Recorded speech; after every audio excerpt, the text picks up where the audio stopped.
আসসালামু আলাইকুম ওয়া রাহমাতুল্লাহি ওয়া বারাকাতুহু।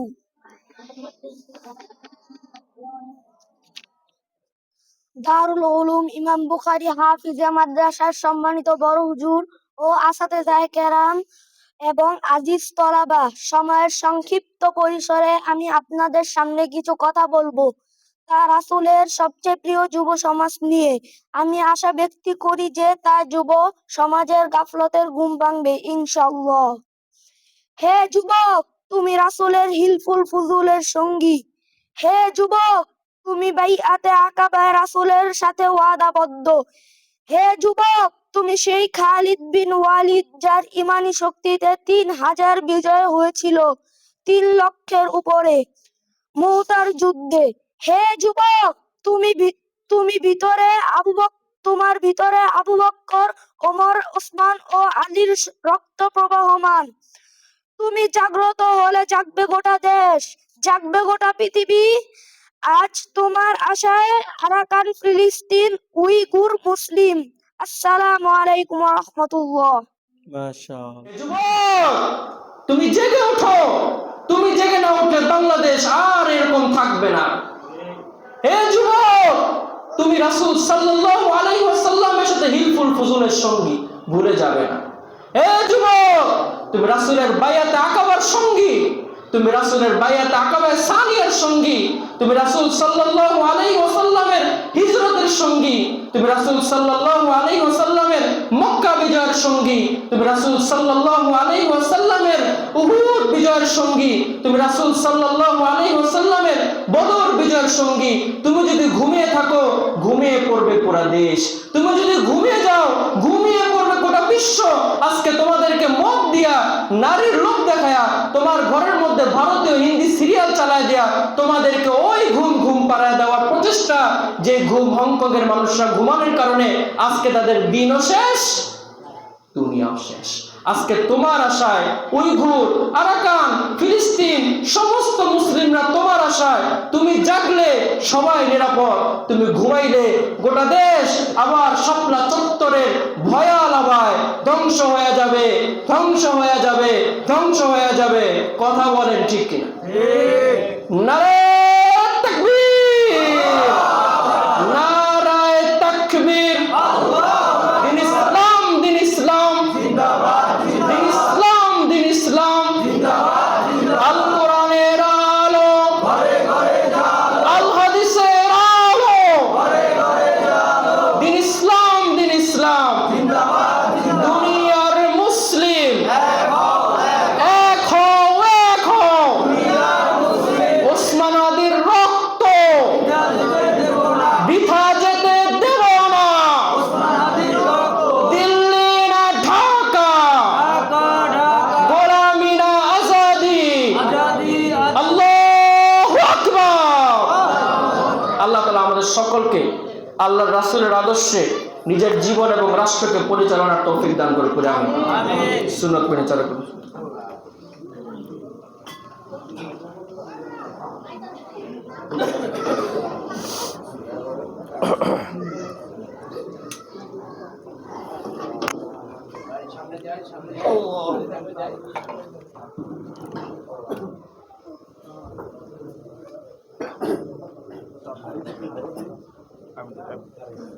ঠেলা দেন, ঠেলা দেন।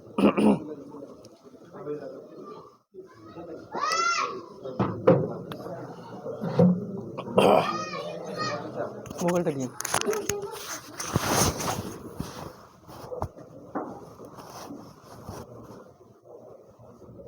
আকবার করেন।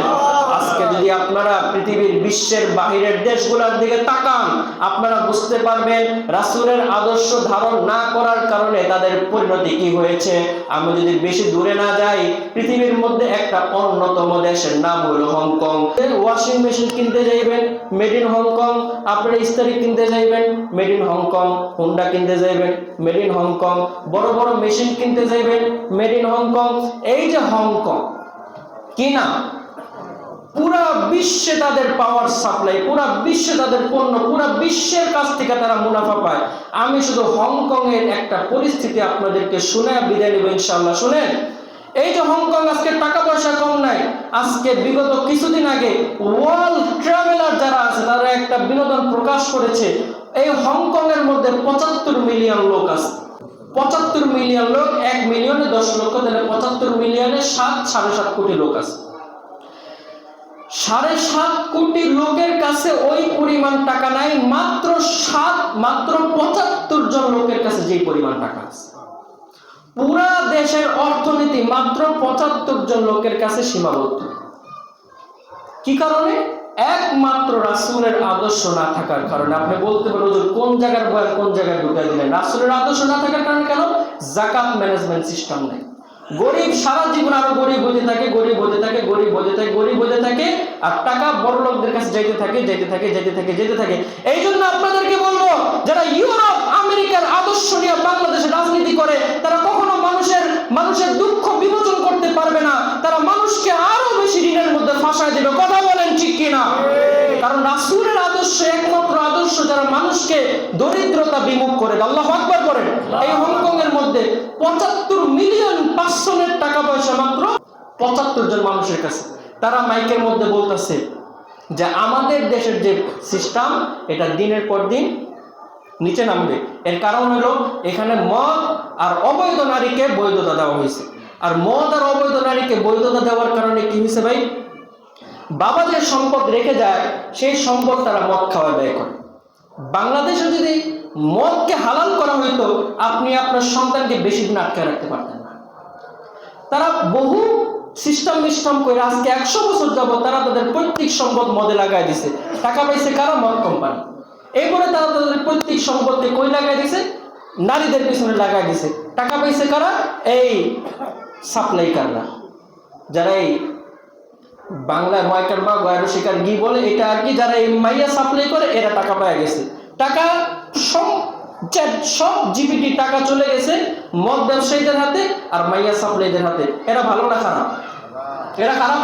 সমস্ত ভালো মানুষের টাকা তাদের কাছে চলে গেছে শুধুমাত্র রাসূলের আদর্শ হারাম আর হালালকে না বোঝার কারণে। নাউজুবিল্লাহ বলেন। এই হারাম আর হালালের পার্থক্য যদি আপনিও আজকে না বুঝেন, আজকে থেকে 20 বছর পরে আপনার সন্তান যে পথে পথে ভিক্ষা করবে এর মধ্যে কোনো গ্যারান্টি নাই। এখন শুনেন তাদের অবস্থা। বিপুল পরিমাণের লোক তারা কিভাবে থাকে? হাসপাতালের মধ্যে যেরকম বহুতল বেড থাকে, বহুতল বেড, 1 তলা বেড, 2 তলা বেড, 3 তলা বেড, এক রুমের মধ্যে যেখানে আপনারা 3 জন থাকেন সেখানে তাদেরকে 30 তলা 3টা বেডের 10টা বেড দিয়ে 30 জনকে থাকার জায়গা করে দিচ্ছে। কিচ্ছু করার নাই, তাদের কাছে টাকা নাই। এখন এদেরকে দেশ থেকে বের করলে দেশের নাম খারাপ হবে। এদেরকে এখানে দিয়ে দিছে, এদেরকে বিনামূল্যে ইন্টারনেট দিছে যে তোমরা যতদিন বাঁচবা যেন এর মধ্যে তোমরা নিজের মাথাকে পরিষ্কার করে ভাবতে না পারো, সারাদিন ইন্টারনেট দেখবা আর এখানে মরে যাইবা। আল্লাহর কসম করে বলি, এই যে গত 2 দিন আগে আমরা এই পরিস্থিতিগুলো দেখলাম, এরা বলতেছে যে আমাদের এইখানে শুধুমাত্র আমাদেরকে মৃত্যুর অপেক্ষায় রেখে দেওয়া হয়েছে। এখানে আমাদের খাবার কি? এখানে আমাদের খাবার হলো শ্যামবাজারে পচা শাক সবজি আমরা নিয়ে আসি।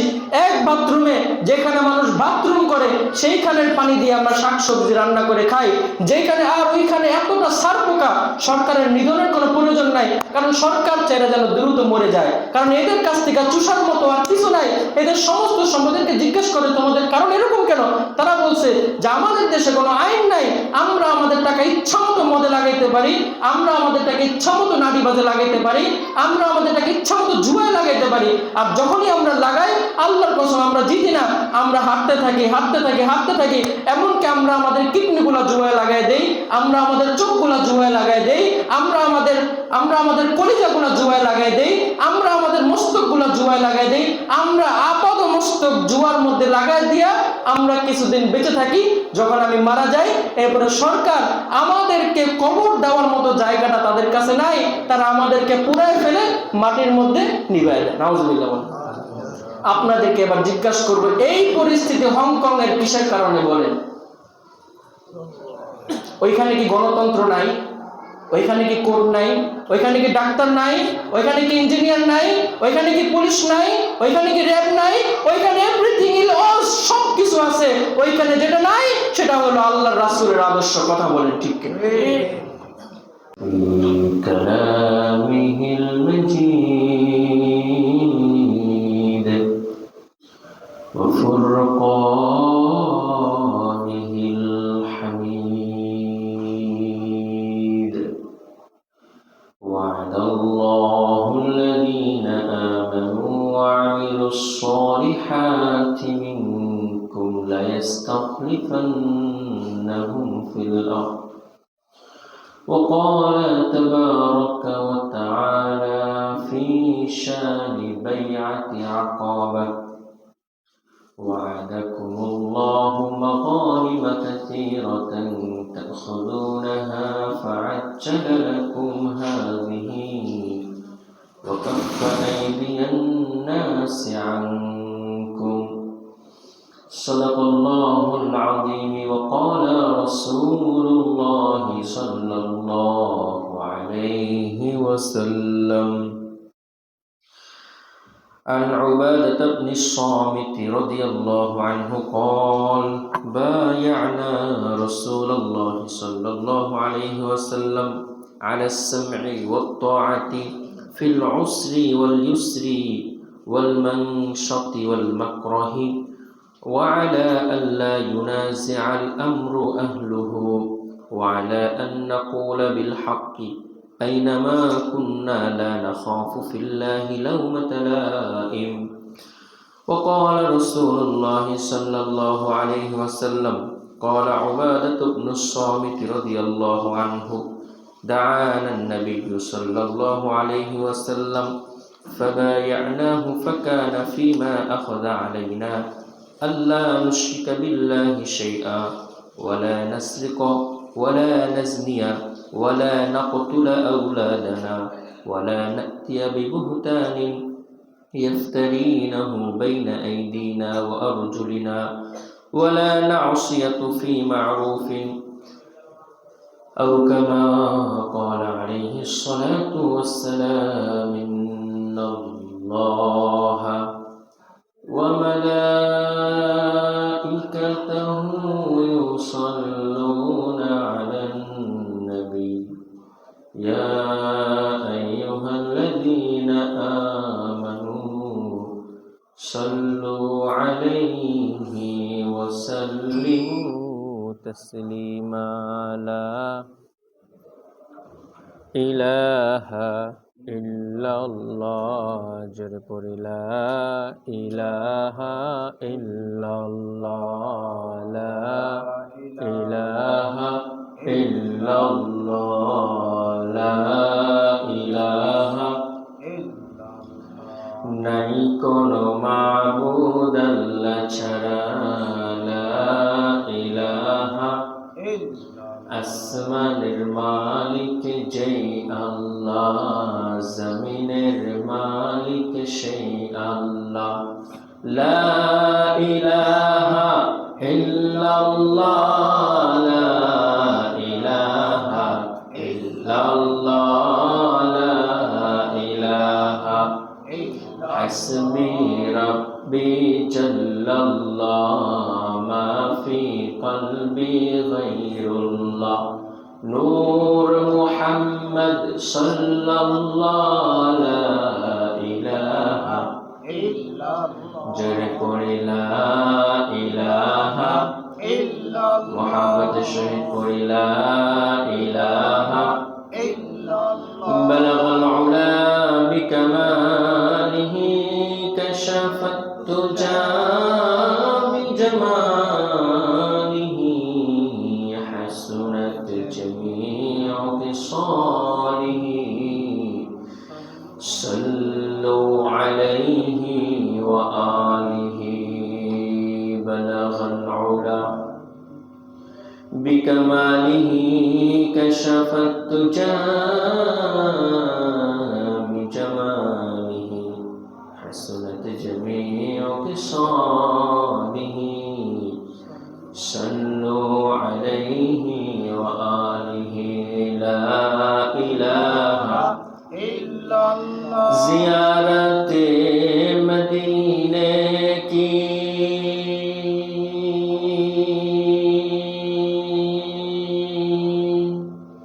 दिल में है तमन्ना, नहीं है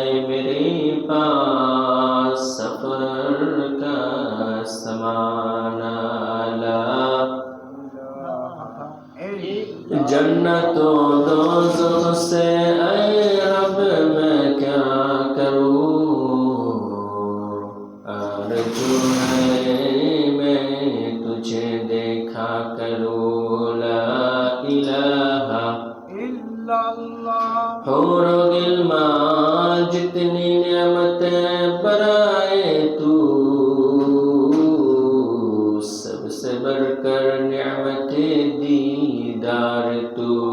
ला इलाहा इल्लल्लाह, ला इलाहा इल्लल्लाह, ला इलाहा इल्लल्लाह, ला इलाहा।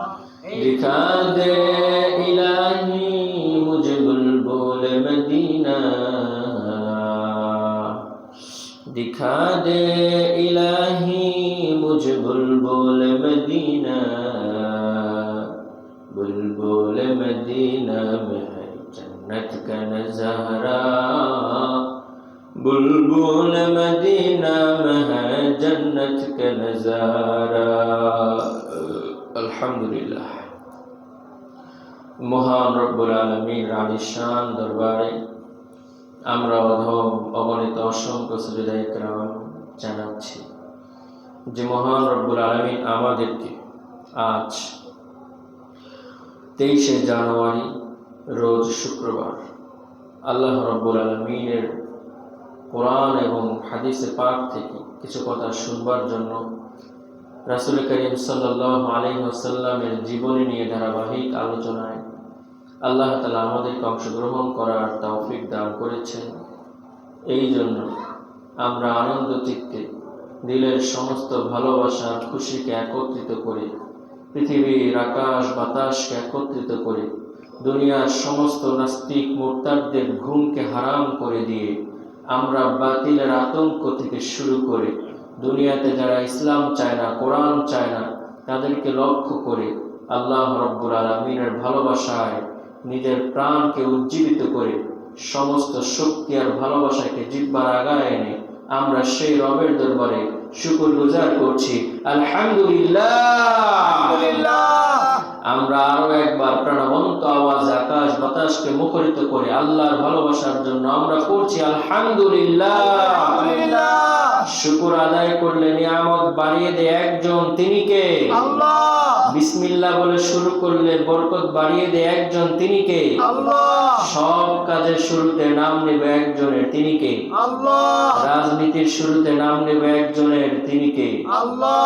আবার যখন আমরা ব্যবসায় যাব তখনও নাম নেবে একজনের, তিনি কে? আল্লাহ।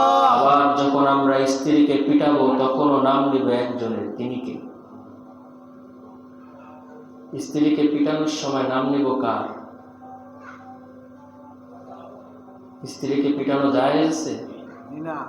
আল্লাহ আমাদেরকে এই রকম কাপুরুষতা থেকে হেফাজত করে, আমিন আমিন। যারা মসজিদে বেশি বেশি আসে তারা স্ত্রীকে পিটায় না, কথা বলেন ঠিক কিনা? ঠিক। আর যারা মসজিদে কম আসে তারাই ঝগড়া লাগলে স্ত্রীকে পিটায়, কথা বলেন ঠিক কিনা? ঠিক। কারণ মসজিদে না আসলে তাদের দিলের ভিতরে শয়তান সাওয়ার করে, আর যাদের দিলের ভিতরে শয়তান সাওয়ার করে তারাই স্ত্রীকে পিটায়। আর যারা মসজিদে আগে আগে আসে, রাসূলের আদর্শ সম্পর্কে জানে, ইমাম সাহেবের কথাগুলো মন দিয়ে শুনে, তারা স্ত্রীকে মারধর করতে পারে না, ঠিক কথা বলেন ঠিক কিনা? ঠিক। তাদের সংসার হয় সুন্দর, তাদের সন্তানগুলো হয় আবু বকর, ওসমান, আলীর মতো সুনির্দিষ্ট আল্লাহ ভক্ত, কথা বলেন ঠিক কিনা? ঠিক। তাদের বোনগুলো হয় মা ফাতেমার মতো, ঠিক আছে না? ঠিক।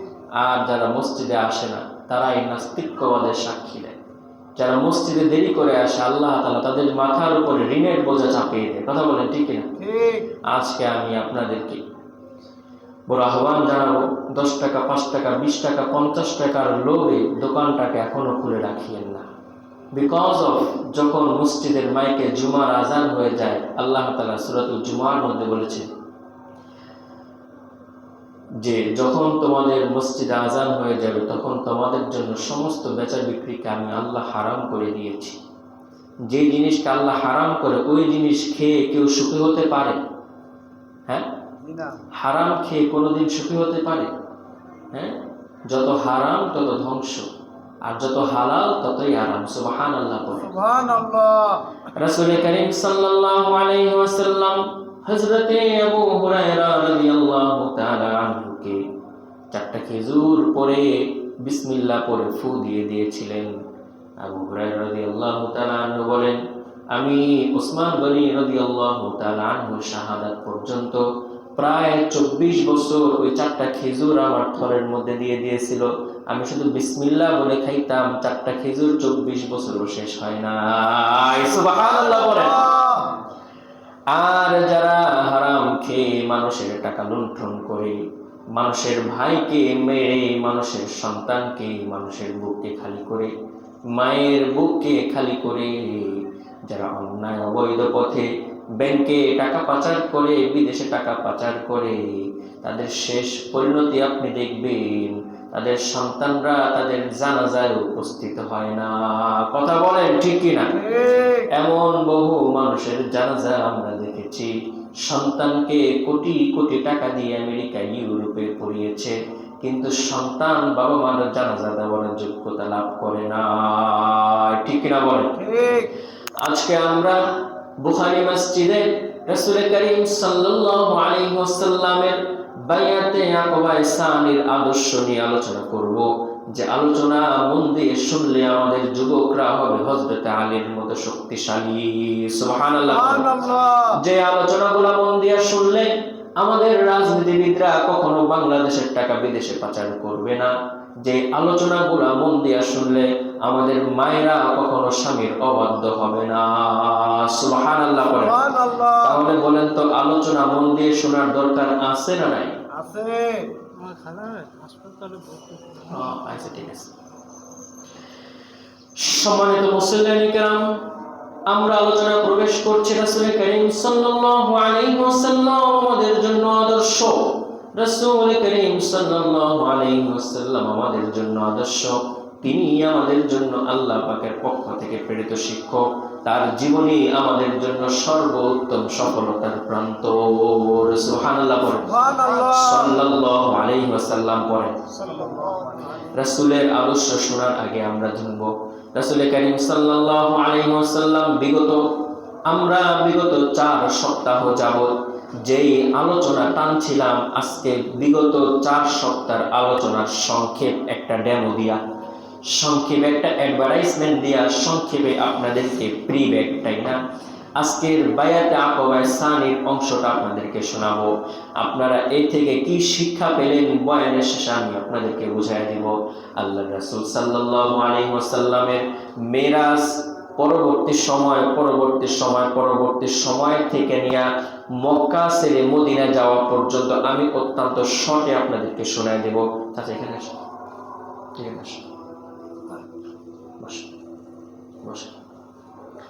আল্লাহু আকবার বলেন জোরে। আমরা শুরু করব নবুয়তের 10ম বছর থেকে। সুবহানাল্লাহ পড়েন। সুবহানাল্লাহ। আপনারা বলেন তো আমরা কোন জায়গা থেকে শুরু করব? নবুয়তের 10ম বছর থেকে। প্রথমেই মনে রাখবেন, নবুয়তের 10ম বছরের 4টা বড় ঘটনা। আল্লাহু আকবার পড়েন। নবুয়তের 10ম বছরের কয়টা বড় ঘটনা? 4টা বড় ঘটনা। 1 নাম্বার বড় ঘটনা হলো নবুয়তের 10ম বছর আমার রাসূলকে সবচাইতে প্রোটেকশন যিনি দিতেন, আবু তালেবের ইন্তেকাল। নবুয়তের 10ম বছরের দ্বিতীয় বড় ঘটনা, আমার নবীজি সাল্লাল্লাহু আলাইহি ওয়াসাল্লামকে ঘরের মধ্যে অর্থ দিয়া, মাল দিয়া সহায়তা করিয়া যিনি সবচেয়ে বেশি সহায়তা দিতেন, ওই ব্যক্তি হযরতে খাদিজাতুল কুবরা রাদিয়াল্লাহু তাআলা আনহার ইন্তেকাল। আল্লাহু আকবার বলেন। ইন্না লিল্লাহি ওয়া ইন্না ইলাইহি রাজিউন। যার বাবা নাই, যার মা নাই, যার ভাই নাই, যার বোন নাই, তার জীবনে স্ত্রী কতটা প্রিয় আপনাদেরকে বোঝানোর সামর্থ্য আমি রাখি না। নবী আমার বড় হয়েছেন, বাবা নাই, বড় হয়েছেন, মা নাই, যুবক বয়সে তিনি খাদিজার কাছে নিজেকে সুপুর্দ করেছেন। আজকে 53 বছর বয়সে আমার খাদিজা আমার নবীকে ছেড়ে চিরপরে চলে গেলেন। আল্লাহু আকবার করেন। ও আমার মুসল্লি চাচারা, আমার রাসূলের জীবনীটা শুনবে, কানটা আমার দিকে দিবেন, চক্ষুটা আমার দিকে দিবেন, আর দিল দিয়া ভাববেন আর চক্ষু দিয়া কানটা আমার দিকে দিবেন। দিল দিয়া ভাববেন আর চক্ষু দিয়া 1 ঘন্টা মেহনত করিয়া 2টা ফোঁটা চোখের পানি মসজিদে বিনিয়োগ করে যাবেন। আল্লাহর কসম করে বলে যেতে পারি, এই 2 ফোঁটা চোখের পানি আপনার সারা জীবনের ইবাদতের চেয়ে আল্লাহর কাছে বেশি দামি হয়ে যাবে। আল্লাহু আকবার পড়ে। কাল কিয়ামতের ময়দানে রাসূল করিম সাল্লাল্লাহু আলাইহি ওয়াসাল্লামের উম্মত আমরা আল্লাহকে জিজ্ঞাসা করব, রব্বুল আলামিন, আমি তো জীবনে অনেক গুনাহ করেছি, আমি তো পাপের সাগরে হাবুডুবু খেয়েছি, আজকে আপনি আমাকে জাহান্নাম থেকে মুক্তি দিয়ে জান্নাতে প্রবেশ করিয়ে দিচ্ছেন। ও রব্বুল আলামিন, আমি কি এর রহস্যটা জানতে পারবো নাকি? আল্লাহ রব্বুল আলামিন ডাক দেয়া বলবে, ও উম্মতে মুহাম্মাদি, তোমার সারা জীবনের গুনাহ আর জীবনে একবার 1 ফোঁটা চোখের পানি, তোমার 1 ফোঁটা চোখের পানির এত দাম আমি আল্লাহর কাছে। 1 ফোঁটা চোখের পানির বিনিময়ে আমি আল্লাহ তোমার জন্য অগণিত অসংখ্য বছরের জাহান্নামের আগুনকে নিভিয়ে দিয়েছি। সুবহানাল্লাহ বলেন।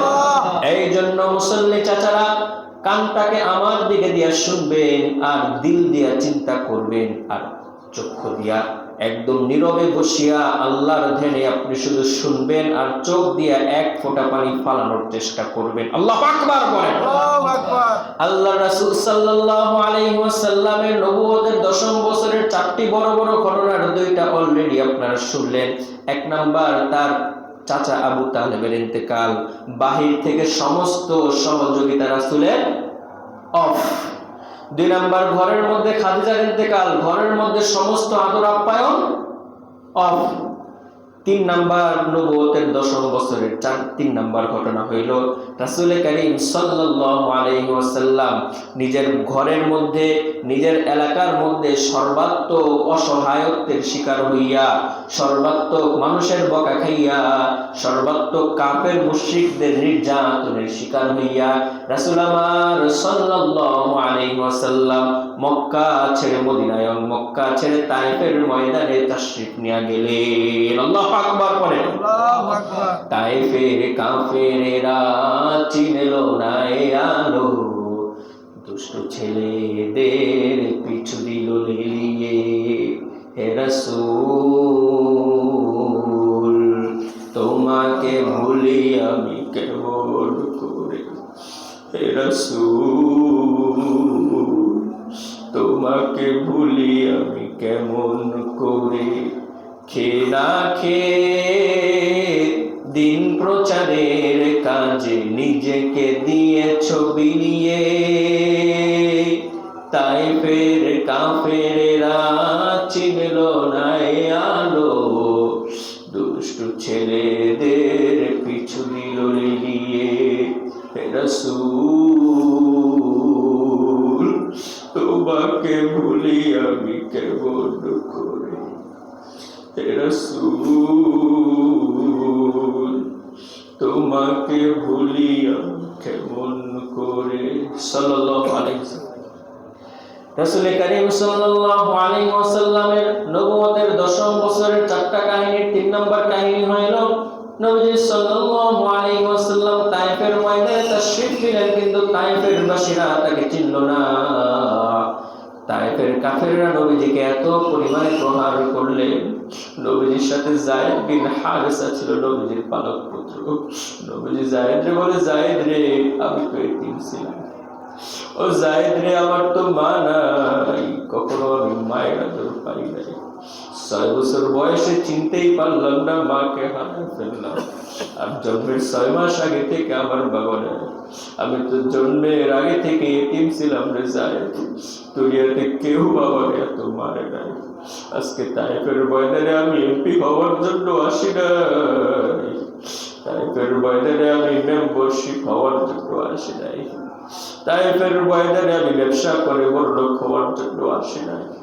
তায়েফের ময়দানে শুধু আসছিলাম যেন আমি আমার উম্মতদেরকে কালিমা লা ইলাহা ইল্লাল্লাহ মুহাম্মাদুর মুহাম্মাদুর রাসূলুল্লাহ যায়েদ রে, আমি তো শুধু আল্লাহর এই কালিমা মানুষকে করাইতে আসছিলাম। যায়েদ রে, তাইফের বাসীরা আমাকে কেন এত ভালো, তুই কি বলতে পারস? হযরত যায়েদ রাদিয়াল্লাহু তাআলা আনহু বললেন, রাসূলুল্লাহ, আমি কল্পনাতেও ভাবতে পারি নাই তাইফের মানুষগুলো আপনাকে এমন ভাবে মারবে। ও রাসূল, আমি সেগুলো ভাবতে পারি নাই তাইফের মানুষগুলো আপনাকে এমন ভাবে মারবে। যদি আমি ভাবতাম আজকে ওমরকে সাথে নিয়ে আসতাম। রাসূল গো, রাসূলের এই কান্না দেখিয়া দ্বিতীয়বারের মতো আসমানের ফেরেশতারা কান্না শুরু করলেন। ও আমার মুসল্লি চাচারা, আপনারা জেনে থাকবেন আসমানের ফেরেশতারা কয়েকবার কান্না করছে। এক নাম্বার, যখন হযরত ইউসুফ আলাইহিস সালাতু ওয়াস সালামকে তার ভাইরা কুয়ার মধ্যে ফেলে দিয়েছে, তখন আসমানের ফেরেশতারা কান্না শুরু করছে। দুই নম্বর, যখন ইব্রাহিম আলাইহিস সালাতু ওয়াস সালামকে নমরুদ আগুনের মধ্যে ফেলে দিয়েছে, তখন আসমানের ফেরেশতারা অনবরত কান্না শুরু করছে। তিন নম্বর, যখন হযরত ইসমাঈল আলাইহিস সালাতু ওয়াস সালামকে কুরবানির জন্য মিনায় নিয়ে যাওয়া হয়েছে, তখন আসমানের ফেরেশতারা কান্না করছে। লাস্টবার যখন নবী সাল্লাল্লাহু আলাইহি ওয়াসাল্লামকে তাইফের ময়দানে অত্যন্ত দুঃখ কষ্ট নির্যাতন করা হচ্ছে, তখন আল্লাহর ফেরেশতারা অনবরত কান্না শুরু করেছে। আল্লাহু আকবার বলেন। ওই রাসূলের জন্য চাচারা, আপনাদের কাছে আমি ঠিক টাকা চাই না, পয়সা চাই না, ওই রাসূলের নামটাকে নিয়া, ওই রাসূলের ভালোবাসাকে দিলের মধ্যে স্থাপন করিয়া, ওই রাসূল যাকে ছাড়া আপনার শাফায়াত হবে না, ওই রাসূল যাকে ছাড়া আপনি হাউজে কাউসার পাবেন না, ওই রাসূল যার নাম নেওয়া ছাড়া আপনি কবরে মাফ পাবেন না, ওই রাসূল যার আদর্শ অনুসরণ করা ছাড়া আপনি দুনিয়ার জমিনে সফল হইতে পারবেন না, ওই রাসূল যার হাতে আবে কাউসার পান করা ছাড়া আপনি জান্নাতে দাখিল হইতে পারবেন না, ওই রাসূল যিনি কিয়ামতের ময়দানে সবাই নফসি নফসি বলবে, আর ওই রাসূল উম্মতি উম্মতি বলে আপনার আমার জন্য চিৎকার করবে। ওই রাসূলের কথাটা মাথায় রাখিয়া আপনি শুধু আজকে এই 1 ঘন্টা জুমার বয়ান শেষ হওয়ার আগে আপনার চক্ষু থেকে 1 ফোঁটা পানি ঝরাবেন, পড়েন ইনশাআল্লাহ। দুনিয়ার সমস্ত মায়া ভুলে যান, দুনিয়ার টিভি সিরিয়াল, স্ত্রী সন্তানের কথা ভুলে যান, শুধুমাত্র 1 ফোঁটা চোখের পানি এই জমিনে ফলানোর জন্য চেষ্টা করেন। আল্লাহু আকবার বলেন। আল্লাহু আকবার। আল্লাহর রাসূল সাল্লাল্লাহু আলাইহি ওয়াসাল্লাম তাইফের ময়দানে কাফেররা এত বেশি লাঞ্ছিত করেছে, আল্লাহর রাসূলের কাখের খরম জুতাটা রক্তে লালিহান হয়ে গিয়েছে। আল্লাহু আকবার। আসর যখন গড়ায় যায়, আল্লাহ রাব্বুল আলামিন ফেরেশতা জিবরাইলকে পাঠিয়ে দেয়, জিবরাইল যা দেখো আমার বন্ধুর কোনো কিছু জরুরত হয় কিনা। জিবরাইল আমিন আয়েশা ডাইরেক্ট অ্যাকশনের আবহাওয়া শুনেলেন আল্লাহর রাসূলকে। রব্বুল আলামিন অর্ডার দিবেন, অ্যাকশন নিব, সমস্ত তায়েফবাসীদেরকে পাহাড় চাপা দিয়ে আমি মেরে ফেলবো। আল্লাহু আকবার। সমস্ত তায়েফবাসীদেরকে আমি পাহাড় চাপা দিয়ে মেরে ফেলবো। রাসূল, শুধু আপনি একবার অর্ডার দিবেন, আমি কাউকে ভয় করি না। আমি যদি একবার আমার 2টা হাতকে একত্রিত করি, পুরা পৃথিবী আমার হাতের মধ্যে চলে আসবে। তাইফের এই বাসীগুলোর আমি ফু মেরে উড়ায় ফেলতে পারবো রাসূল। আমার রাসূল সাল্লাল্লাহু আলাইহি ওয়াসাল্লাম বললেন, জিবরাইল রে, ওয়ামা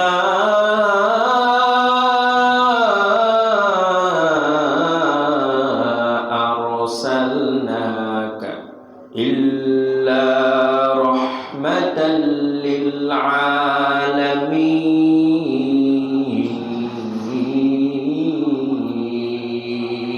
আল্লাহু আকবার বলেন।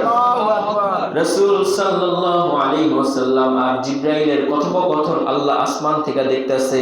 রাসূল কতক্ষণ শুনিয়া জিবরাইলকে বলল, জিবরাইল রে, কোরআনের এই আয়াত কি তুমি দেখো নাই?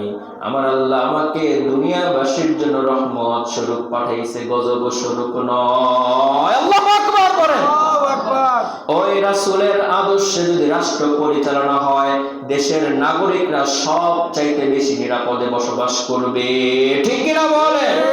রাসূলের আদর্শ ছাড়া কেউ কোনোদিন জনগণের সাথে রহমতপূর্ণ আচরণ করতে পারে না। রাসূল আমার এত বড় আদর্শবান, এত বড় রহমাতুল লিল আলামিন, তায়েফের ময়দানে এত মার খাওয়ার পরে ফেরেশতা জিবরাইলের সাহায্য সামনে আসার পরেও রাসূল আমার তায়েফের বাসীদের জন্য কোনো কঠোর পদক্ষেপ নেন নাই। সুবহানাল্লাহ বলেন। কিন্তু আজকের জামানায় আমরা দেখি দলের বিরুদ্ধে কোনো কথা আসলে তাকে গুম করে দেওয়া হয়, দলের বিরুদ্ধে কোনো কথা আসলে তার সন্তানকে ক্ষতি করে দেওয়া হয়, দলের বিরুদ্ধে কোনো কথা আসলে শরীফ উসমান হাদির মতো শহীদ করে দেওয়া হয়। কথা বলেন ঠিক কিনা? এর কারণ একটাই, রাজনীতির মধ্যে রাসূলের আদর্শ হারিয়ে গিয়েছে। আবার যদি রাজনীতির মধ্যে রাসূলের আদর্শ চলে আসে, বাংলার মানুষগুলা হবে সবচেয়ে বেশি নিরাপদ। সুবহানাল্লাহ বলেন। যতদিন পর্যন্ত আমরা এই রাজনীতির মধ্যে রাসূলের আদর্শ আনতে না পারি, ততদিন পর্যন্ত মানুষ সমূলে নিরাপদ হবে না। কথা বলেন ঠিক কিনা? আল্লাহর রাসূল সাল্লাল্লাহু আলাইহি ওয়াসাল্লামের নবুয়তের 10ম বছরের চতুর্থ কাহিনী। আল্লাহর রাসূল সাল্লাল্লাহু আলাইহি ওয়াসাল্লাম তায়েফের ময়দানে এমন বেশি দুঃখ পাইলেন, আল্লাহ তাআলা সরাসরি ফেরেশতা জিবরাইলকে পাঠায়া রাসূলকে আল্লাহর বাড়ি ঘর দেখার জন্য দাওয়াত করে দিলেন। সুবহানাল্লাহ বলেন। যেই দাওয়াতের নাম হলো মেরাজ। मेराज में हमारा नबी सबअ समावात, मेराज में हमारा नबी सबअ समावात, नहीं भूला हमारा नबी हम गुनाहगार उम्मत, नहीं भूला हमारा नबी हम गुनाहगार उम्मत। सुबहानाल्लाह। আল্লাহ রাসূল সাল্লাল্লাহু আলাইহি ওয়াসাল্লামের নবুয়তের 10ম বছরের এই 4টি কাহিনী। 1 নম্বর আবু তালেবের ইন্তেকাল, 2 নম্বর খাদিজার ইন্তেকাল, 3 নম্বর তায়েফের ময়দানে মার খাওয়া, 4 নম্বর সেই মায়ের খাওয়ার বিপরীতে আল্লাহর বাড়ি দেখে আসা। সুবহানাল্লাহ পড়েন। আল্লাহ রাসূল সাল্লাল্লাহু আলাইহি ওয়াসাল্লাম মেরাজে গিয়ে আল্লাহর কাছ থেকে একটা স্পেশাল হাদিয়া পেয়েছিলেন। আপনারা বলেন তো হাদিয়ার নামটা কি? জোরে বলেন। নামাজ। জোরে বলেন। নামাজ। জোরে বলেন। নামাজ। আরো জোরে। নামাজ। আরো জোরে। নামাজ। আওয়াজ দিতে হবে। নামাজ। চিল্লায়ে বলতে হবে। নামাজ। আরো জোরে বলেন। নামাজ। বিয়ের দিন নামাজ লাগবে না লাগবে না? লাগবে। সন্তান যেদিন হয়েছে সেদিন নামাজ লাগবে না লাগবে না? লাগবে। বাবা মারা গেছে নামাজ হবে না হবে না? হবে। সন্তান মারা গেছে নামাজ আছে না নাই? আছে। ব্যবসায় লাভ করছেন নামাজ আছে না নাই? আছে। ব্যবসায় লস করছেন নামাজ আছে না নাই? আছে।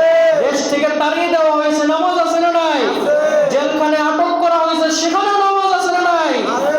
আয়না করে গুম করা হয়েছে সেখানেও নামাজ আছে না নাই? আছে। হাসপাতালের বেডে শুয়ে আছি নামাজ আছে না নাই? আছে। আবার জালেমের বিরুদ্ধে হুঙ্কার দিব এরপরও নামাজ আছে না নাই? আছে। আল্লাহু আকবার পড়ে। ঈদের দিন নামাজ বাদ দিব না একক তো বেশি পড়বো? জোরে বলেন। একক তো বেশি পড়বো না বাদ দিব? কেউ মারা গেলে নামাজ বাদ দিব না একক তো বেশি পড়বো? এখনকার চালাক মুসলমান, কেউ মারা গেলে জানাজা একবার পরে আর বাকি 5 ওয়াক্তের খবর নাই। আরো চালাক মুসলমান ঈদের দিন একদিন নামাজ পড়ার জন্য টুপি কিনে পাঞ্জাবি কিনে ওই একদিন ওই ঈদের নামাজ পড়ে যেটা ওয়াজিব ছিল আর সকালের ফরজ ছিল ওটা পড়ে না। নাউজুবিল্লাহ বলেন। তো যেই মুসলমান আল্লাহর বিধানকে নষ্ট করে সেই মুসলমান আল্লাহর কাছে হাত তুলে আবার আল্লাহর নিয়ামত চাই কি করে না করবা? নাউজুবিল্লাহ বলে।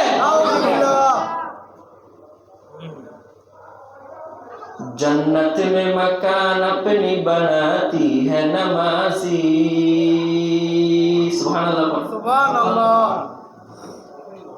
जन्नत में मकान अपनी बनाती है नमाजी, मस्जिद में बड़ी शौक से जाती है नमाजी, मस्जिद में बड़ी शौक से जाती है नमाजी। সুবহানাল্লাহ বলেন। নামাজীদের বাড়ি এক জায়গায়, কোথায় বলেন তো? জান্নাতে। নামাজীদের বাড়ি কোথায়? জান্নাত। জোরে বলেন। নামাজীদের বাড়ি কোথায়? জান্নাত। জোরে বলেন। নামাজীদের বাড়ি কোথায়? জান্নাত। জান্নাত পাইতে চাই তো আমরা নারায়ে তাকবীর। জান্নাত পাওয়ার জন্য একটা দোয়া আছে, সকালে 7 বার পড়তে হবে। কয়বার? 7 বার। আমার সাথে পড়বেন নাকি? পড়বেন সবাই? পড়েন তো দেখি। আল্লাহুম্মা ইন্নী আসআলুকা রিদাআকা ওয়াল জান্নাহ।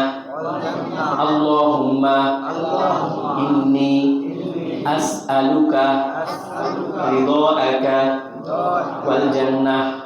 সুবহানাল্লাহ পড়েন। নবুয়তের 10ম বছরের 4টা বড় বড় কাহিনী মনে আছে? হ্যাঁ, কি কেউ বলতে পারবেন? 1 নম্বর আবু তালেবের ইন্তেকাল, 2 নম্বর খাদিজার ইন্তেকাল, 3 নম্বর তায়েফের ময়দানে মায়ের, 4 নম্বর মেরাজ। সুবহানাল্লাহ পড়েন। নবুয়তের 10ম বছরের এই 4টা কাহিনী। আল্লাহু আকবার পড়েন। নবুয়তের 10ম বছর থেকে নামাজ কি ওয়াজিব আছে না ফরজ হয়েছে? আজকেও আছে না নাই? কিয়ামত পর্যন্ত থাকবে না থাকবে না? আল্লাহু আকবার পড়েন।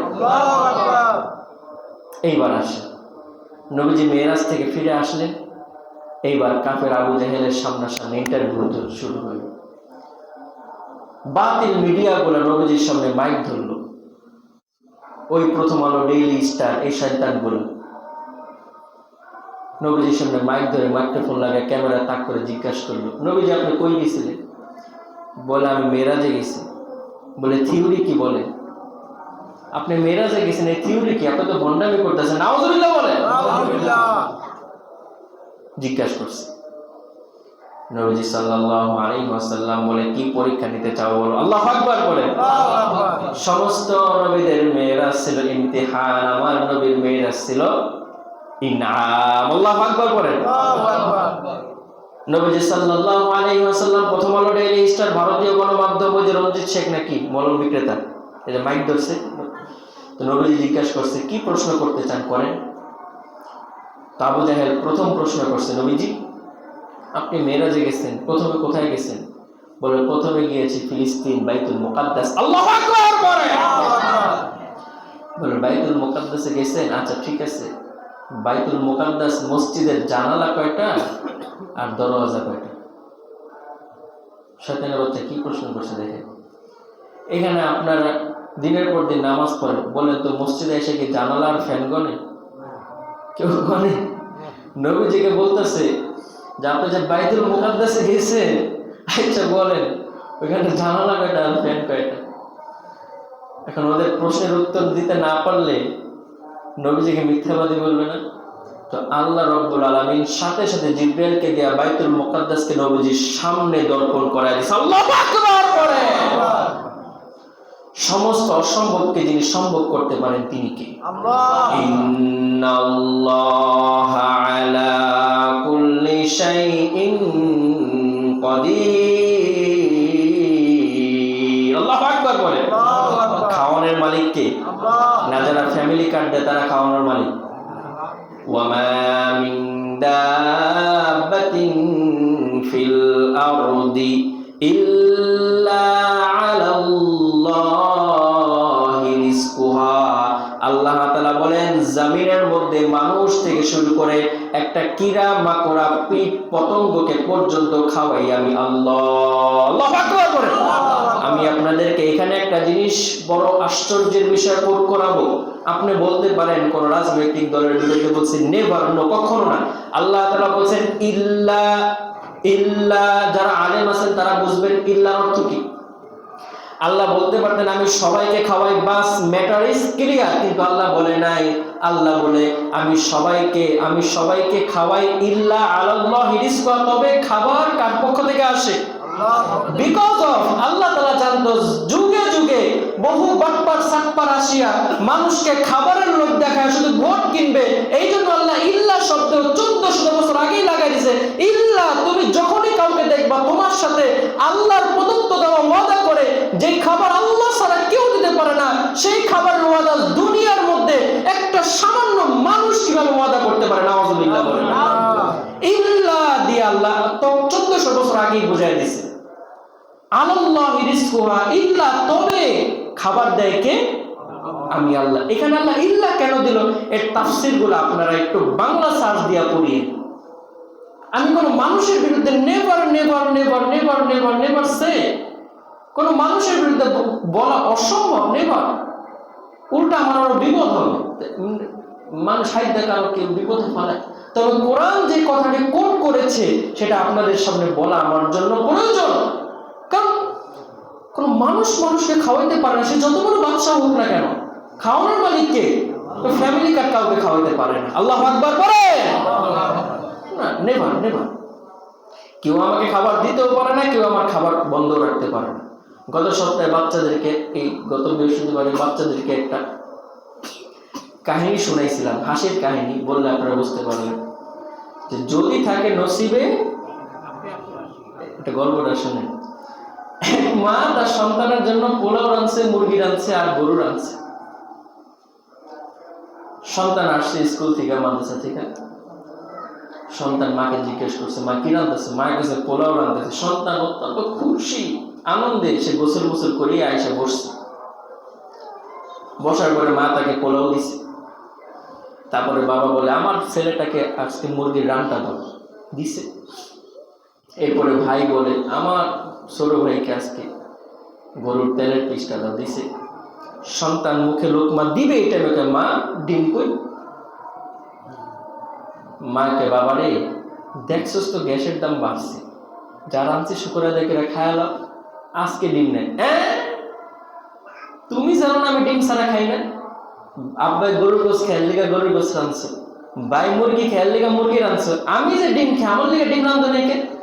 বাবা রে বিষয়টা এমন না, পোলো রাঁধছি, গরু মুরগি চিরো রাঁধছি, ডিম আছে রাঁধতে পারি নাই, গ্যাস নাই, আর আমি এক হাতে চুলা জ্বালাই, সমস্যা হয়ে গেছে। বাবা রে তুই আজকে গরু আর মুরগি দেখ, এটা ভালো জিনিস তো না, ডিম দিতেই হবে, দিতেই হবে।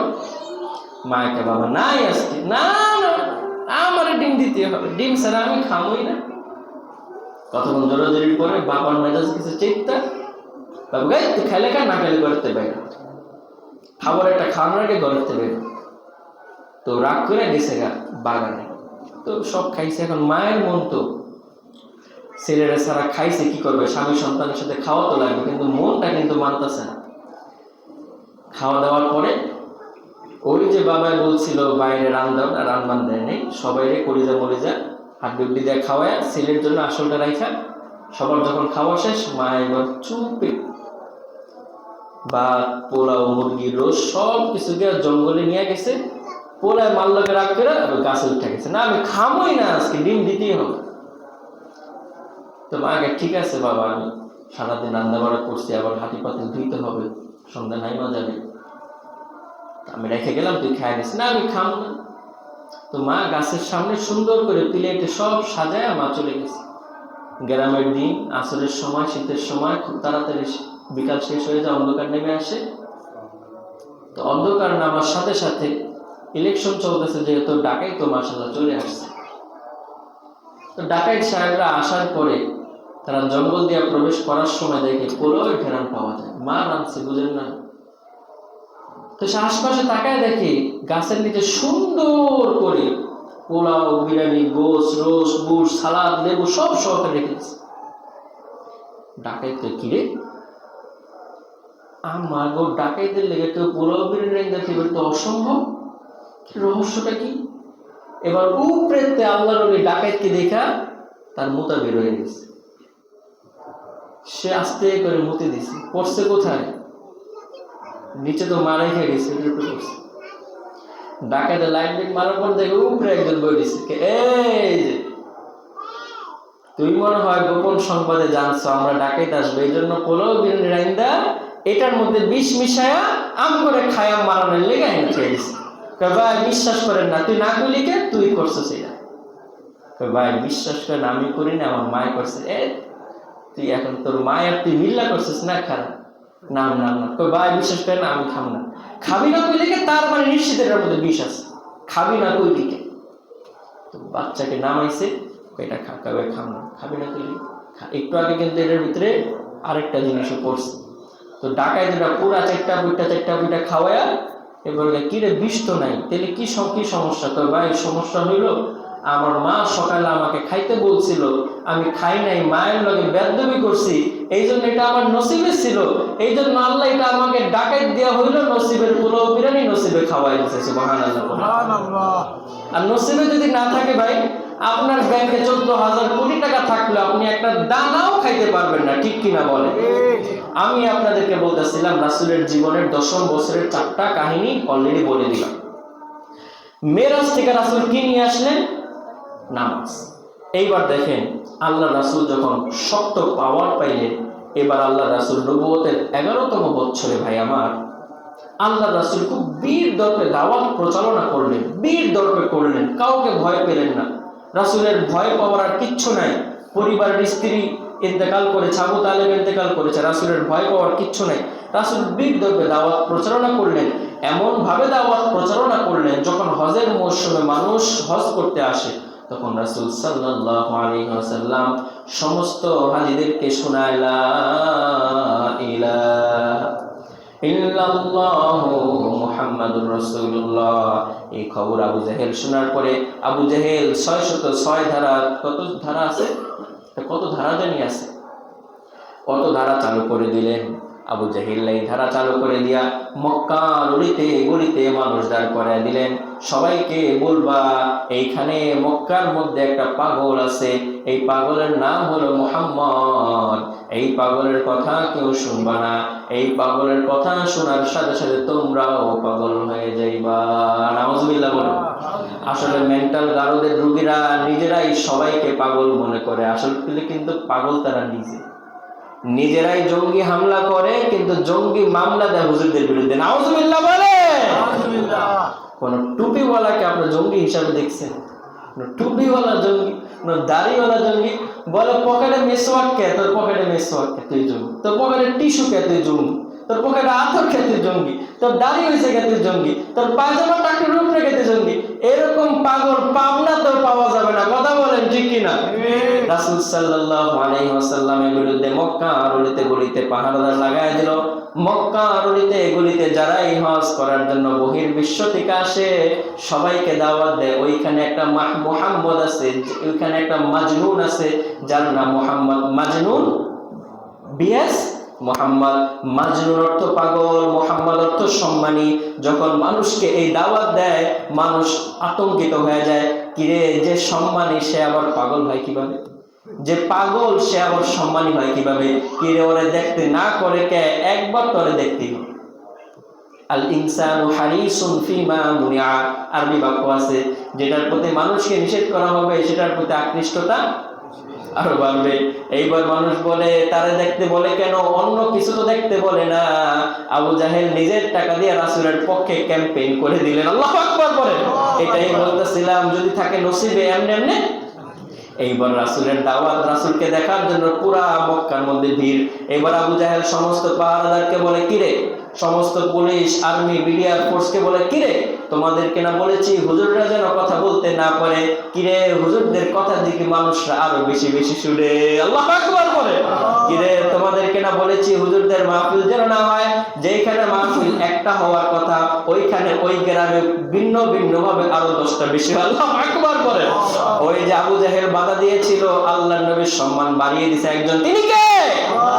وَتُعِزُّ مَن تَشَاءُ وَتُذِلُّ مَن تَشَاءُ بِيَدِكَ الْخَيْرُ إِنَّكَ عَلَى كُلِّ شَيْءٍ قَدِيرٌ। আল্লাহু আকবার বলেন। আল্লাহ রাসূলের সম্মান তারা কমাতে চেয়েছিল, সম্মান বাড়িয়ে দিয়েছে একজন। আল্লাহু আকবার করেন। সবাই রাসূলের কথা শুনে দিলে দিলে মনস্থ হইলেন, এই মানুষের কথা কখনো মিথ্যা হইতে পারে না। সুবহানাল্লাহ বলেন। এইবার সবাই মনে মনে এগ্রি একটা দাওয়াত নিয়ে গেলেন, আমরা এই রাসূলের দিন নিয়ে গবেষণা করব, যদি আমাদের কাছে এই রাসূলের দিনটা ট্রাস্টেবল মনে হয় আমরা কালিমা পড়ে মুসলমান হয়ে যাব। যেই ভাবনা সেই কাজ, যেই কথা সেই কাজ, সবাই দাওয়াত নিয়ে চলে গেল।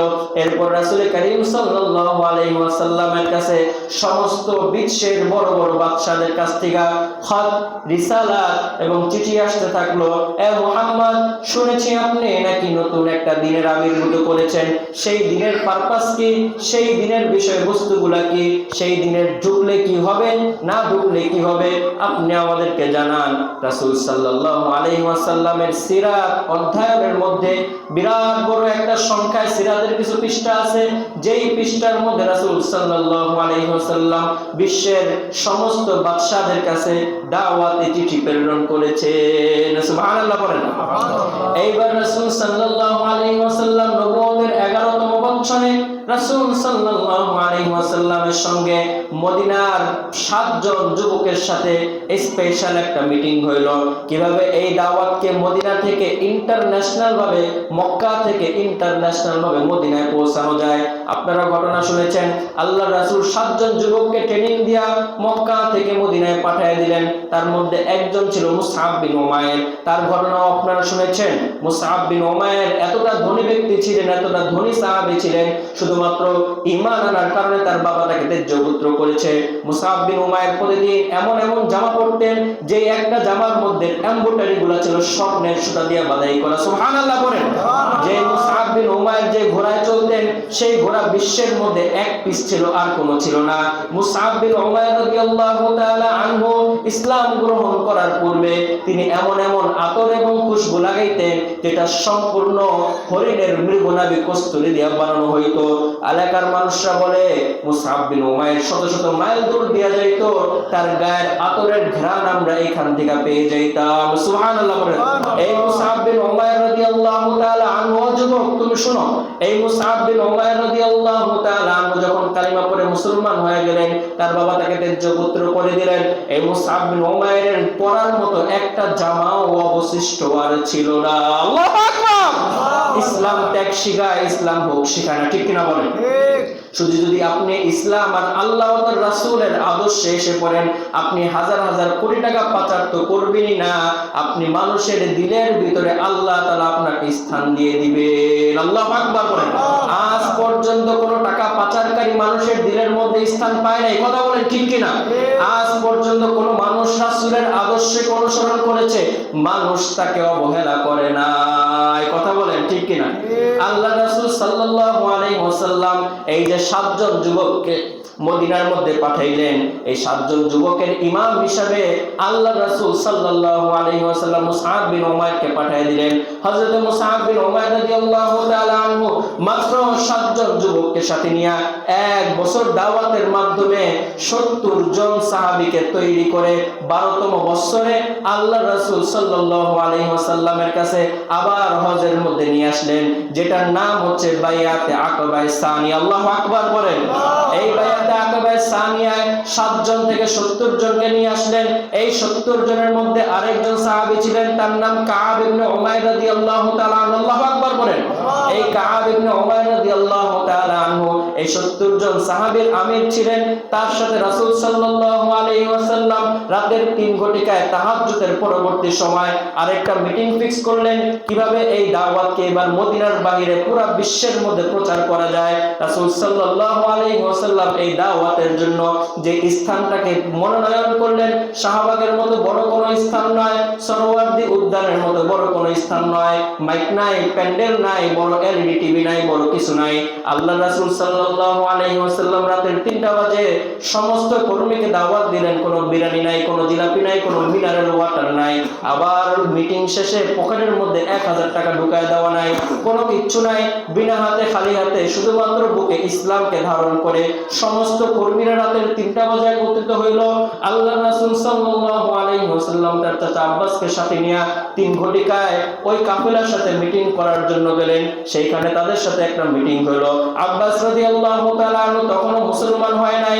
তিনি সবার প্রথম তার একটা ভাষণ দিলেন, ও মদিনাবাসী, ইয়াসরিববাসী শুনো, তোমাদের সামনে এমন একজন ব্যক্তিকে নিয়ে আমি হাজির হয়েছি, যে ব্যক্তিটা মক্কার মধ্যে সবচেয়ে সম্মানী ছিল, যে ব্যক্তিটা মক্কার মধ্যে সবচেয়ে আদরের ছিল, যে ব্যক্তিটাকে মক্কার কাফেররা সমস্ত মক্কার সূর্য বীর্য, সমস্ত মক্কার সম্পত্তি অপহরণ করেছিল, কিন্তু এই মুহাম্মদ সম্পত্তির লোভ করে নাই, এই মুহাম্মদ কোনো ধন সম্পদের লোভ করে নাই, এই মুহাম্মদ নারীদের লোভ করে নাই, এই মুহাম্মদ উপদেষ্টা হওয়ার কোনো লোভ করে নাই, এই মুহাম্মদ এমপি মন্ত্রী হওয়ার লোভ করে নাই। এই মুহাম্মদ শুধুমাত্র এই আল্লাহর জমিনে আল্লাহর দ্বীনকে প্রতিষ্ঠার জন্য তোমাদের 70 জনের সাথে আতাত করছে। শোনো, তোমরা কখনো এই মুহাম্মদকে ছেড়ে যাবে না। যদি মুহাম্মদকে ছেড়ে যেতেই হয় তোমরা এখনই ছেড়ে দাও। হযরত আব্বাস রাদিয়াল্লাহু তাআলা আনহুর এই ভাষণ শুনে তাদের পক্ষ থেকে কাব বিন উমাইর রাদিয়াল্লাহু তাআলা আনহু দাঁড়ায় গেলেন। কাব বিন উমাইর রাদিয়াল্লাহু তাআলা আনহু বললেন, আমরা যুদ্ধের পুত্র, অর্থাৎ যুদ্ধই আমাদের সন্তান, আমাদের বাবারা যোদ্ধা ছিলেন। আর কাব বিন উমাইর রাদিয়াল্লাহু তাআলা আনহু বললেন, আমাদের খেলার সাথী হইল আমাদের তলোয়ার। শুনে নেন, আজকে আমরা রাসূল সাল্লাল্লাহু আলাইহি ওয়াসাল্লামকে এমন ভাবে প্রোটেকশন করব যেমন ভাবে আমরা গর্ভাশয় আমাদের সন্তানকে প্রোটেকশন করি। আপনার রাসূল সাল্লাল্লাহু আলাইহি ওয়াসাল্লামকে আমরা এমন ভাবে ছায়া দিব যেমন ভাবে আমাদের ঘরগুলো, আমাদের ছাদনিগুলো আমাদেরকে ছায়া দেয়। আপনার রাসূল সাল্লাল্লাহু আলাইহি ওয়াসাল্লামকে আমরা শীতের সময় এতটাই উষ্ণ রাখবো যেমন ভাবে আমাদের দুধ পানকারী শিশুগুলা তার মায়ের কোলে উষ্ণ থাকে। শুনে নেন, আজকে থেকে আপনার রাসূল সাল্লাল্লাহু আলাইহি ওয়াসাল্লামের শত্রুরা আমাদের শত্রু, আজকে থেকে আপনার রাসূলের বন্ধুরা আমাদের বন্ধু, আজকে থেকে আমরা যা খাই আপনার রাসূল তা খাবে, আজকে থেকে আমরা যা পড়ি আপনার রাসূল তা পড়বে, আজকে থেকে আমাদের যে ভাষা আপনার রাসূলের সে ভাষা হবে, আজকে থেকে আমাদের সম্পদ আপনার রাসূলের সম্পদ হবে, আজকে থেকে আমাদের ঘরগুলো আপনার রাসূলের ঘর হবে, আজকে থেকে আমাদের মেয়েগুলা আপনার রাসূলের আদর্শবান হবে, আজকে থেকে আমাদের সন্তানগুলো আপনার রাসূলের আদর্শবান হবে। কোনো চিন্তা নাই, কোনো টেনশন নাই, আজকে থেকে আপনার রাসূলের জিম্মাদার আমরা মদিনাবাসী হয়ে গেলাম। আল্লাহু আকবার বলেন। আজকে আপনাদেরকে জিজ্ঞাসা করতে চাই, আজকে মদিনাবাসীর দাম কমছে না বাড়ছে? জোরে বলেন, কমছে না বাড়ছে? আরো জোরে বলেন, কমছে না বাড়ছে? আজকেও যদি আপনারা রাসূলকে তো পাবেন না, রাসূলের আদর্শ যদি বাংলার জমিনে আপনারা অপায়ন করে নেন, আল্লাহর কসম করে বলে যায় আপনি থাকবেন না, তবে আপনার দাম কমবে না। আল্লাহু আকবার বলেন। আজকে যদি আপনারা পৃথিবীর বিশ্বের বাহিরের দেশগুলোর দিকে তাকান, আপনারা বুঝতে পারবেন রাসূলের আদর্শ ধারণ না করার কারণে তাদের পরিণতি কি হয়েছে। আমি যদি বেশি দূরে না যাই, পৃথিবীর মধ্যে একটা অন্যতম দেশের নাম হলো হংকং। আপনারা বাণিজ্য মেলায় একটা বাটি কিনতে যাইবেন, দেখবেন মেড ইন হংকং। আপনারা ওভেন কিনতে যাইবেন, মেড ইন হংকং। আপনারা ওই যে কি বলে কাপড় ধোয় যে ওয়াশিং মেশিন কিনতে যাইবেন, মেড ইন হংকং। আপনারা ইস্ত্রি কিনতে যাইবেন, মেড ইন হংকং। হুন্ডা কিনতে যাইবেন, মেড ইন হংকং। বড় বড় মেশিন কিনতে যাইবেন, মেড ইন হংকং। এই যে হংকং কি না, পুরা বিশ্বে তাদের পাওয়ার সাপ্লাই, পুরা বিশ্বে তাদের পণ্য, পুরা বিশ্বের কাছ থেকে তারা মুনাফা পায়। আমি শুধু হংকং এর একটা পরিস্থিতি আপনাদেরকে শুনে বিদায় নেব ইনশাআল্লাহ। শুনেন, এই যে হংকং আজকে টাকা পয়সা কম নাই, আজকে বিগত কিছুদিন আগে ওয়ার্ল্ড ট্রাভেলার যারা আছে তারা একটা বিনোদন প্রকাশ করেছে। এই হংকং এর মধ্যে 75 মিলিয়ন লোক আছে। কত মিলিয়ন? 75 মিলিয়ন লোক। 1 মিলিয়নে 10 লক্ষ, তাহলে 75 মিলিয়নে 7.5 কোটি লোক আছে। 7.5 কোটি লোকের কাছে ওই পরিমাণ টাকা নাই, মাত্র 75 জন লোকের কাছে যে পরিমাণ টাকা আছে। পুরা দেশের অর্থনীতি মাত্র 75 জন লোকের কাছে সীমাবদ্ধ।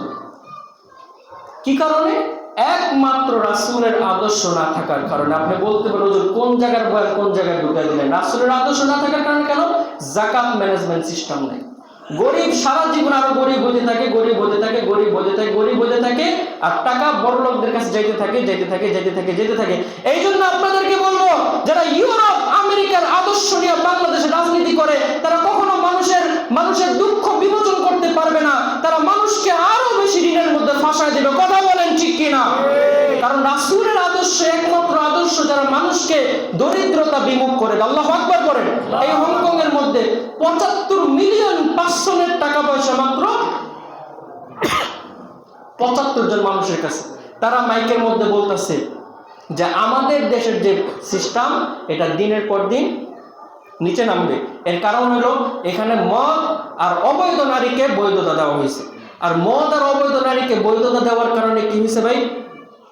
বাবা যে সম্পদ রেখে যায় সেই সম্পদ তারা মদ খাওয়ায় ব্যয় করে। বাংলাদেশে যদি মদকে হালাল করা হইতো আপনি আপনার সন্তানকে বেশি দিন আটকে রাখতে পারতেন না।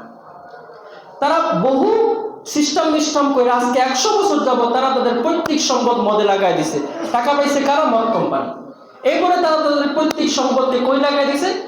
নারীদের পিছনে লাগাই দিছে। টাকা পাইছে কারা? এই সাপ্লাইকাররা, যারা এই বাংলায় ময়কার বা গয়ের শিকার গি বলে এটা আর কি, যারা এই মাইয়া সাপ্লাই করে এরা টাকা পায় গেছে। টাকা সব জিপিটি টাকা চলে গেছে মদ ব্যবসায়ীদের হাতে আর মাইয়া সাপ্লাইদের হাতে। এরা ভালো না খারাপ?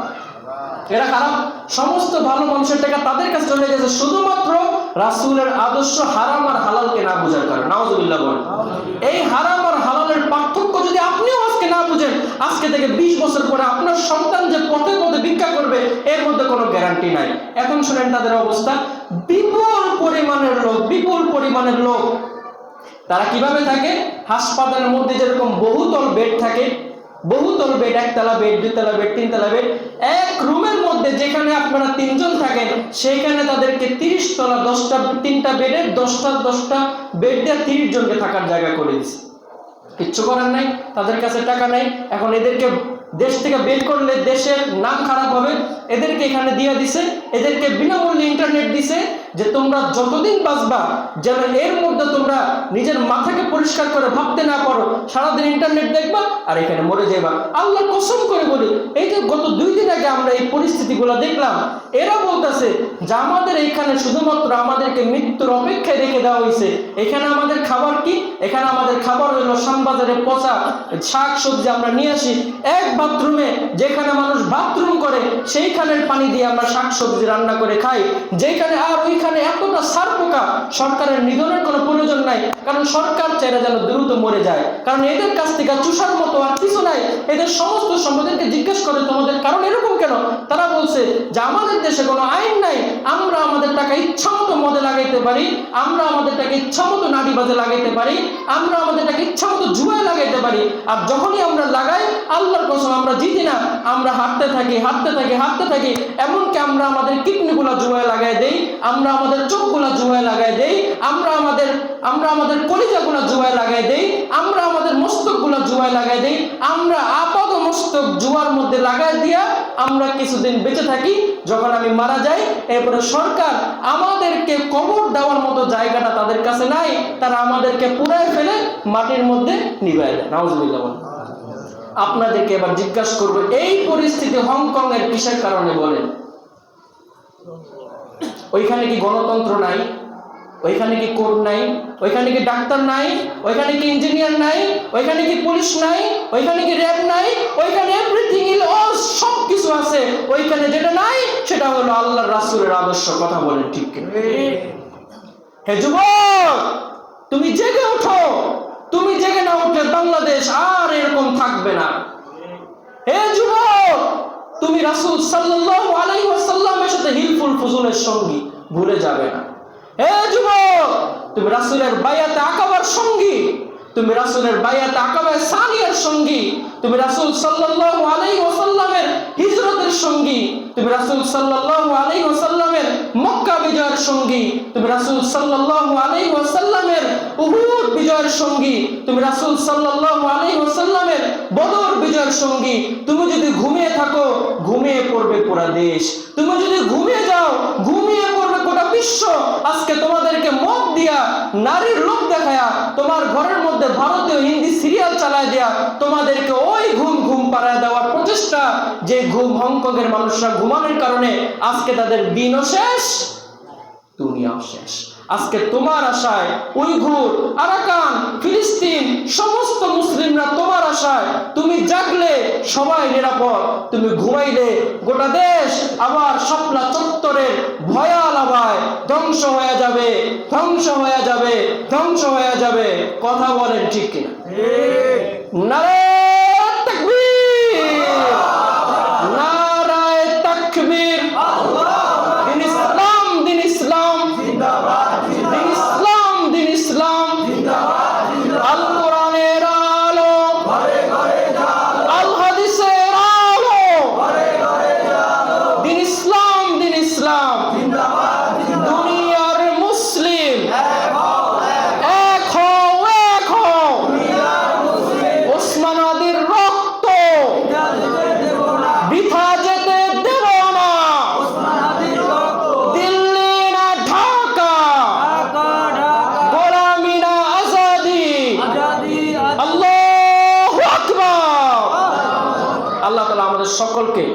আল্লাহর রাসূলের আদর্শে নিজের জীবন এবং রাষ্ট্রকে পরিচালনার তৌফিক দান করে করে আমি সুন্নাত মেনে চলা করি।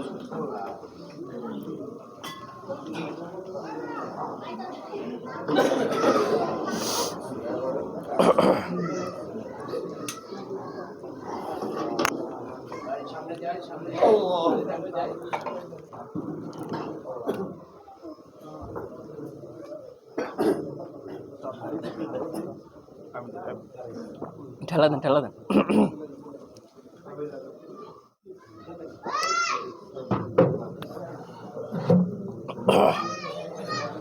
মোবাইলটা দিন।